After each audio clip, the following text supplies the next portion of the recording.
akan seagresif apa dan gimana ya caranya dari Archie Hoshi untuk menutup potensi early game tersebut. Karena hadirnya Kalia di area XP lane ini jadi satu hal yang berbeda juga ya.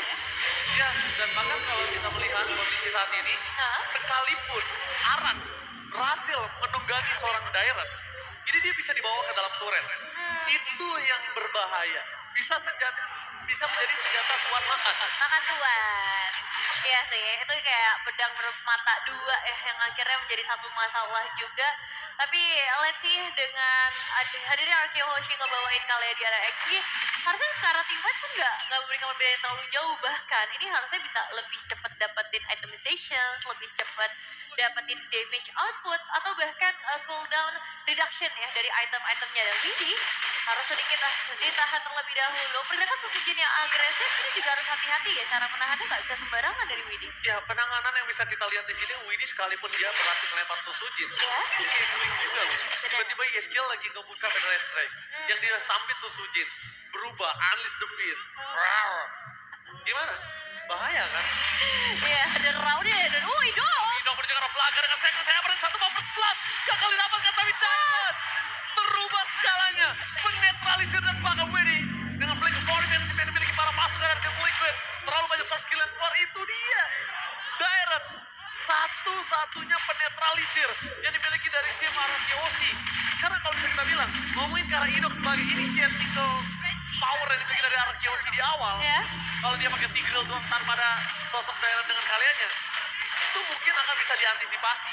Tapi kali ini berbeda, David. Dia second hammer kemana, dan Dairon bisa ke sisi yang lain. Iya, aku suka banget sih gameplay yang ternyata masih bisa dimainkan agresif ya sama Dairon sendiri dengan Kaleanya.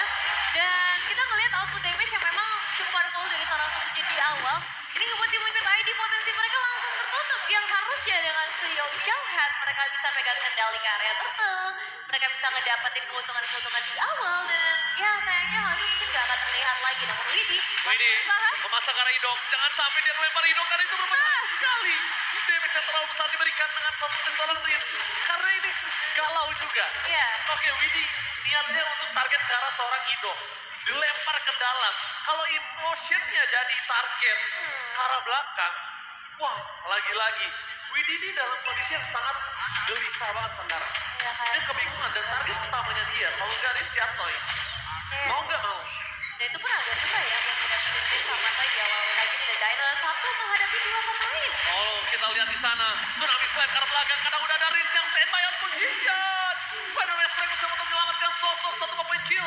Tapi lihat Aran, dia gak berani langsung menggendong ke salah satu player dari tim Araki Hoshi. Iya. Karena bisa menjadi buah semalakama. Betul, tapi Dairon ya mau gak mau flicker ya, itu jadi satu hal yang harus dilakukan dan direlakan juga mau gak mau.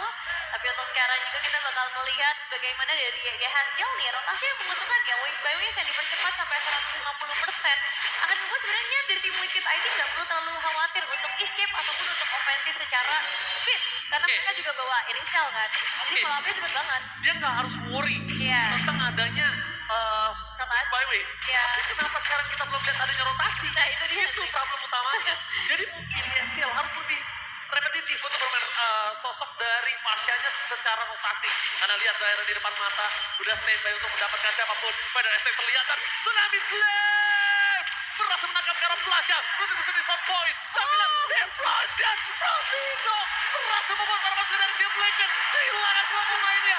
Oh my god, sekalipun di depan sana ada sosok seorang Aran, tapi lihat tidak ada gunanya. Aran akan terenjam-enjam, hanya tinggal menunggu waktu. And double kill di tangan dari Sun Sujin. Double kill untuk Sun Sujin. Ini satu kombinasi yang benar-benar manis banget dari Araki Hoshi. Harmonisasi dengan impulse scan yang langsung connect ke bagian belakang. Ya Haskell harus dipaksa nge-trigger Purify, tapi bukan masalah itu. Masalahnya adalah dia akhirnya nggak bisa nge-deliver damage lagi.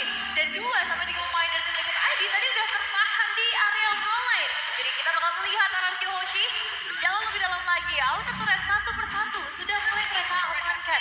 Dan target selanjutnya kita akan tahu ke arah mana, yaitu ke arah Aaron Shiki yang sedang ada di dalam bahaya karena rotasi akan menuju ke area atas. Oke, jangan sampai Widhi termakan. Ini berbahaya sekali dan Tsunami Slam. Watch out, watch out, watch out.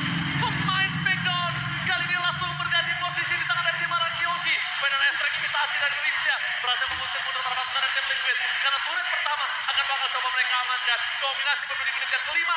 Dan bahkan satu hit terakhir dari Toy membuat dua turret sudah didapatkan dengan pasti.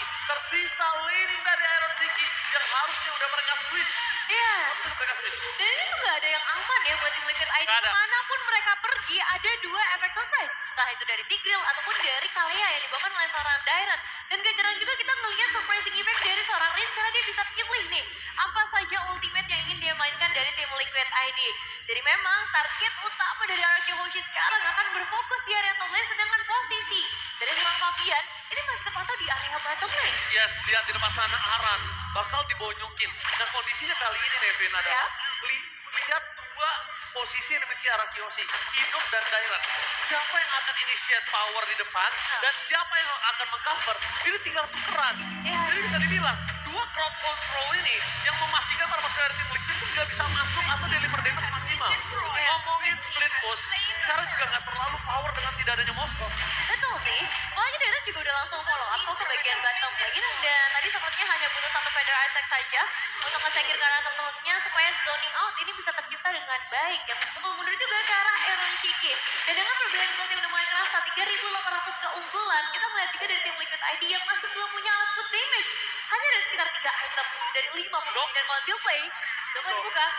Oke, Idok. Wah, Oke, gak ada yang lihat. Tidak ada yang Tidak lihat. sana gak ada yang lihat, tapi lihat Riz mundur ke arah belakang, bakal dibalikan kembali dengan Tsunami Slam. Ke arah seorang Winnie. Flicker mau defensif, Arab bisa menunggai satu orang, tapi Sosoji itu strong. Satu kembali di tangan seorang Toy. Double kill. Tembakan matang dari Toy. Flicker ofensif yang dibilang oleh sosok seorang Toy. Menjadikan satu poin yang mahal. Bahkan bukan hanya 1-2, tapi Nevin, kita melihat initiate power dari Idok gagal, kejedot, gak masalah, tapi seperti yang sudah kita bicarakan, dua, mereka tinggal pilih siapa yang maju, siapa yang mundur. betul. Jadi kayak emang ada backupan yang akan langsung hadir dari Dairon. Dan di sini jadi serba salah juga buat Widdy sih. Iya, Dia mau paksa masuk, gak bisa. Dia mau counter setup, juga akan terlambat gitu buat mereka follow up damage-nya. Jadi defensive sepertinya akan menjadi satu jawaban untuk saat ini dan beberapa saat ke depan sampai nantinya Iron Session. Jadi dimiliki oleh Aaron Shiki bisa seimbang dengan apa yang dimiliki dari seorang Toy. jujur, kalau ngomongin saat ini apa yang cuma bisa dilakukan tim Liquid adalah menunggu blunder. Kenapa? Ya. Kalau ngomongin marksman mereka, itu juga butuh item. Betul. Akan cukup sulit. Kita melihat dari sini kondisinya dari seorang Iritel. Ini itemnya baru cuma Asklaw dan juga bersegar Fury. Makanya. Ini belum bisa tembus ke arah Idok. Ngomongin ke arah Idok, tembus aja nggak, daerah udah ngasih crowd control. Deliver damage, Toy. Sky Misernya udah nyala. 3 poin kill. Jadi berat banget sih. Emang harus menunggu arah Arkeologi blunder. Iya. Jadi emang tunggu counter mainnya dari tim Liquid ID, apalagi Arkeologi sekarang sudah akan mengamankan Lord yang pertama. Perfect objektif gak cuma turtle, tapi sekarang sampai Lordnya ini juga bisa mereka mainkan. So, tim Liquid ID, wah ini mereka dalam keadaan yang sangat tidak tenang. Fabian bisa dibilang dengan sejauh head yang dia bawakan, itu juga gak works gitu. Padahal biasanya aku melihat Fabian tuh yang selalu bisa ngejar level, padahal dalam kondisi yang ketertinggalan. Gimana dia mau ngejar level ketika kondisi laning kalau dia sendirian itu nggak akan ada yang aman. Iya sih. Karena sekalipun ada daerah pakai initial power dia Tsunami Slam, ada Idok. Gagal, Idok bisa main di dalam turret. Nah saat ini kondisi yang kita bisa menyaksikan adalah para pasukan dari tim Arkeologi kemungkinan besar akan bisa dinetralisir. Tapi Console Gaming mencegah bottom lane, target mereka berbeda. Mencegah arah, tapi namun Banner Aztec berhasil menyelamatkan para pasukan tim Liquid dari pecahnya base yang di arah tengah. Tapi Aran gak boleh masuk lebih dalam lagi. Dia masuk lebih dalam, ini akan menjadi berbahaya untuk dia. Dairan sengaja memberikan waktu dan Tsunami Slam! Itu dia! Berhasil memancing trigger. Damage yang diberikan dalam turret hidup gak bisa dibendung lagi. Karena damage dari turret ini udah maksimal. Tapi Sosoji dengan Kamehameha berhasil memberikan damage yang banyak. Walaupun tidak ada korban jiwa. Tapi setidaknya at least ini masih worth it hidup di tempat ini. Ya, masih sangat worth it sih. Apalagi ngelihat damage dari Reigns yang begitu menyakitkan, ngebuat Gensel bahkan harus melawan terlebih dahulu. Dan informasi lumayan banyak sebenarnya, termasuk Purify karena Aaron Ciki ini udah mulai dikeluarkan juga. Jadi bisa dibilang Arkeologi nggak terlalu rugi lah untuk Lord yang pertama karena semua passive turret berhasil mereka pecahkan. Nah sekarang Skill dengan Genius One. Ini mungkin bisa menjadi jawaban perlahan tapi pasti mereka mulai mengejar ketertinggalan item yang terjadi.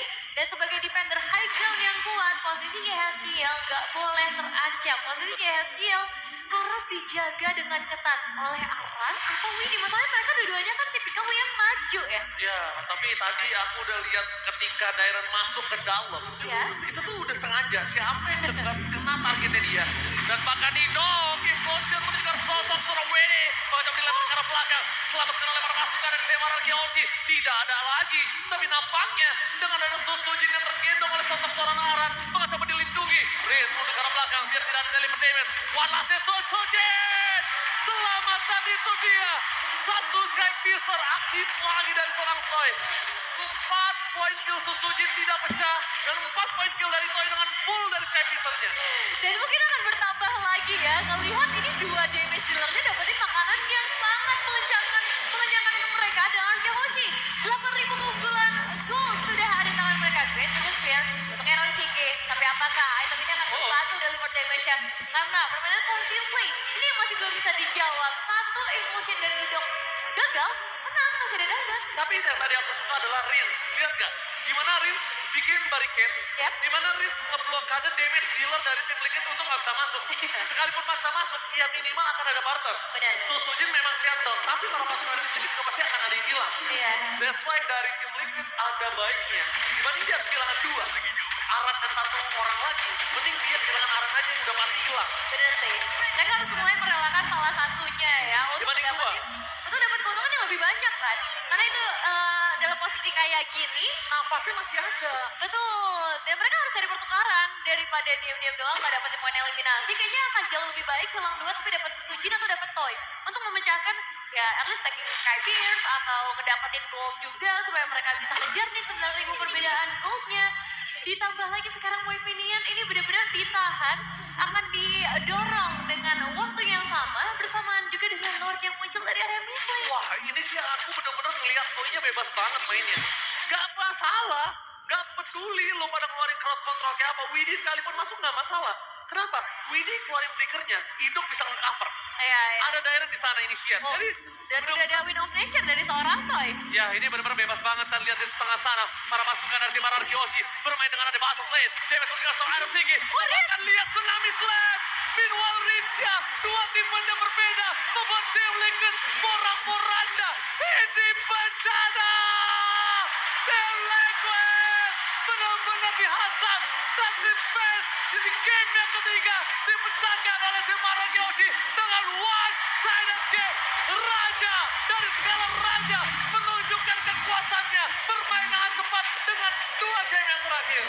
Match point untuk Aaron Kyoshi. 1